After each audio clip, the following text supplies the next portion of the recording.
is there a way to die shaheed without dying shaheed? So many people, subhanAllah, after the series are like, well, are only the people who are dying in this brutal fashion shuhada, or are other people shuhada as well? What are the categories of shahada? So the scholars classify shahada into three categories. There is a shaheed fi sabilillah, and that's a'zamu shahada, the one who is martyred in the cause of Allah, and that's the greatest form of martyrdom. That is the person who is killed in the path of Allah subhanahu wa ta'ala.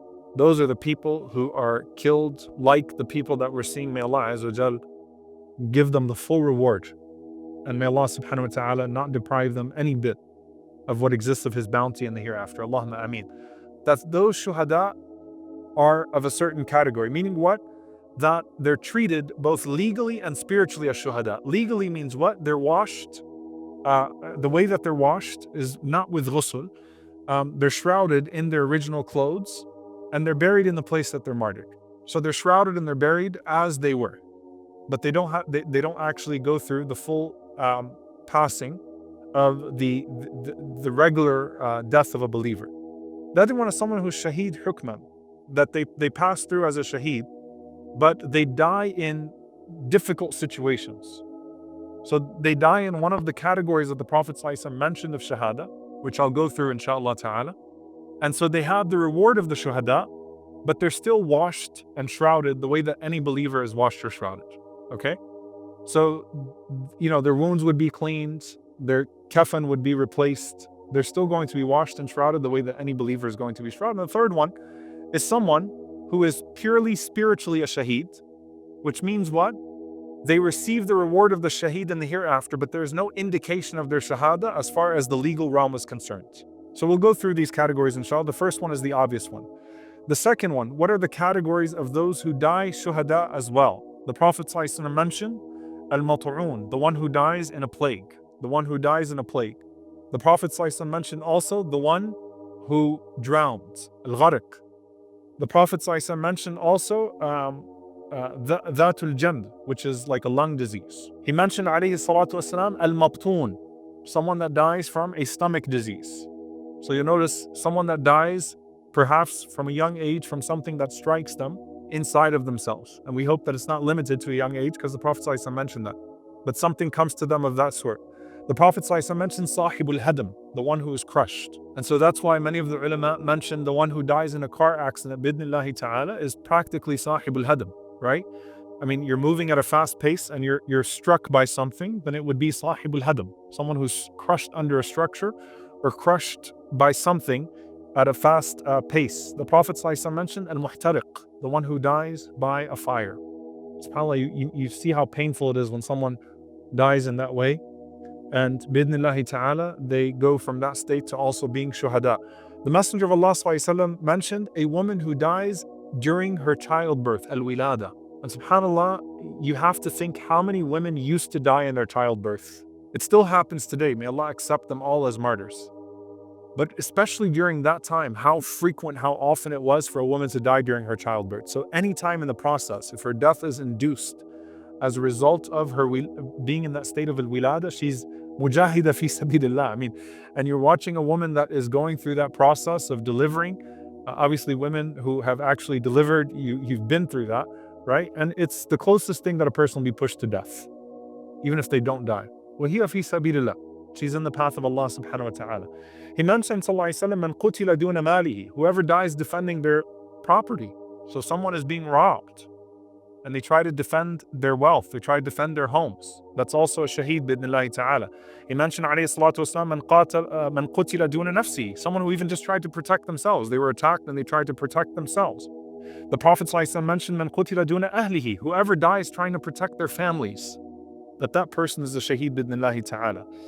He mentioned, alayhi salatu wasalam, of course, مَنْ قُتِلَ دُونَ دِينِهِ, whoever dies as a result of trying to defend their religion. And he mentioned, alayhi salatu wasalam, مَنْ قُتِلَ مَظْلُومًا, whoever is killed unjustly, period. And that's the broadest sense of the word.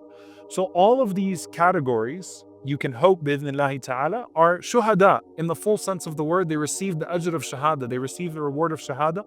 And that should give comfort to a person who dealt with that type of a death in their lives. Why? One of the reasons why the shaheed's family gets the reward of the intercession of the shaheed themselves is because when you can't prepare for death, it happens just like that, and it happens in such a tragic way. It's as if the sweetness of life has been taken from the whole family.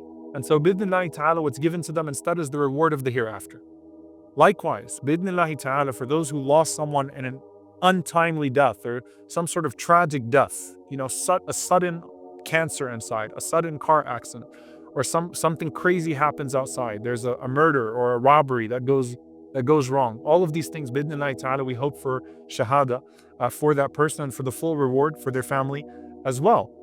The third category is a person who just makes the intention of shahada. And there are several hadith in this regard. One hadith, the Prophet ﷺ said, "Man sa'ala Allah ta'ala shahada bi sidqin ballaghahu Allahu manazil ash-shuhada wa in mata ala firashihi." Prophet ﷺ said, whoever asks Allah Azza wa Jal to die as a martyr sincerely will gain the reward of shahada even if they die in their bed. How incredible is that? They ask Allah subhanahu wa ta'ala, Allahumma inni as'aluka shahada. Oh Allah, I ask you for that shahada. And you say it with sidq, you say it with truthfulness. Then bi'idhnillahi ta'ala, you would have achieved that reward even if you died in your bed. There's no way for those on the outside to know that you've died as a shaheed. It's something purely reserved between you and Allah Azza wa Jal. So the legal side of it, the external side of that is completely removed from your relatives and removed from those that knew you. But Allah subhanahu wa ta'ala would have given you the reward bi'idhnillahi ta'ala. Another hadith, the Prophet ﷺ said, "Man talaba shahada sadiqan."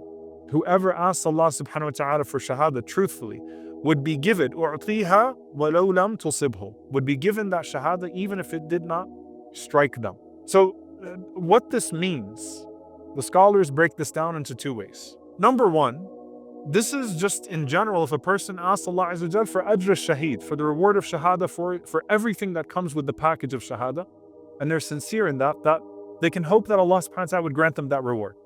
So may Allah subhanahu wa ta'ala grant us a shahada. Allahumma Aamin. They don't put the conditions in place, they just ask Allah Azza wa Jal for the reward.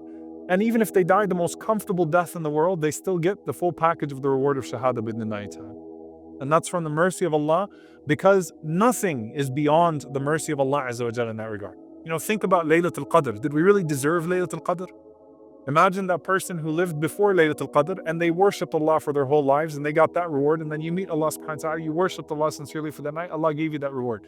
Allah will fully reward that person, fully reward you. So you can't say, well, but these people who went through this pain, they will be fully taken care of. And if you're sincere in your heart in what you ask Allah Azza wa Jal for, then you'll be fully taken care of as well. The other way that the scholars reconcile this narration is they say that, this is a person who had the niyyah, but the circumstance never came to them. And this is based on the hadith of the Prophet ﷺ, أَيُّهَا النَّاسِ لَا تَتَمَنَّوْا لِقَاءَ الْعَدُوِّ وَاسْأَلُوا اللَّهَ الْعَافِيَةَ. The Prophet ﷺ said, O people, do not wish to meet your enemy, but instead ask Allah subhanahu wa ta'ala to be safe. فَإِذَا لَقِيتُمُوهُمْ فَاصْبِرُوا وَاعْلَمُوا أَنَّ الْجَنَّةَ تَحْتَ ظِلَالِ السُّيُوفِ. The Prophet ﷺ said, but if you end up coming face to face with your enemy, then be patient and know that Jannah exists under the shade of those swords. So, they mentioned the other hadith of the Prophet ﷺ that there are people that were left behind in Medina, that they have the same reward as you have. And the only thing that habasahum, the only thing that held them back were their circumstances, right? And so it goes back to the sincerity of the intention that a person meets as well. This is also based on a narration where the Prophet ﷺ said, إِذَا مَرِضَ الْعَبْدُ أَوْ سَافَرَ كُتِبَ لَهُ مِثْلُ مَا كَانَ يَعْمَلُ مُقِيمًا. That if a person becomes sick or travels, then they will have the full reward of what they would have done if they were healthy and residing. Meaning, if you're held back by circumstances from something, you're not held back from the reward of Allah subhanahu wa ta'ala.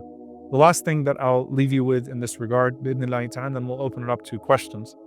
It's a beautiful hadith from Anas ibn Malik radiallahu ta'ala anhu about a frequent dua from the Prophet sallallahu alaihi wasallam, where he says that the Prophet sallallahu alaihi wasallam used to say, Ya wali al-Islam wa ahli, Ya wali al-Islam wa ahli, massikni bihi hatta alqaqa alayhi. Ya wali al-Islam wa ahlihi, massikni bihi hatta alqaqa alayhi. Ya wali al-Islam wa ahlihi, massikni bihi hatta alqaqa alayhi. From the frequent supplications of the Prophet sallallahu alaihi wasallam was, O guardian of Islam and its people, hold me to Islam, preserve me upon Islam until I meet you with that Islam. And realize, dear brothers and sisters, that the station of death is an extension of the station of life.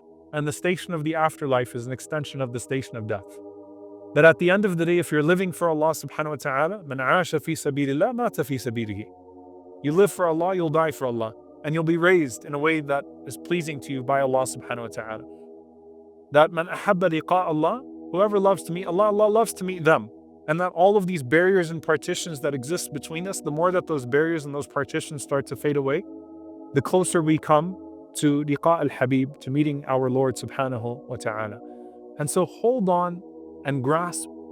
And when you look at the graves, and indeed, subhanAllah, I hope that through this, bidnillahi ta'ala, you stop and you pause at the cemeteries.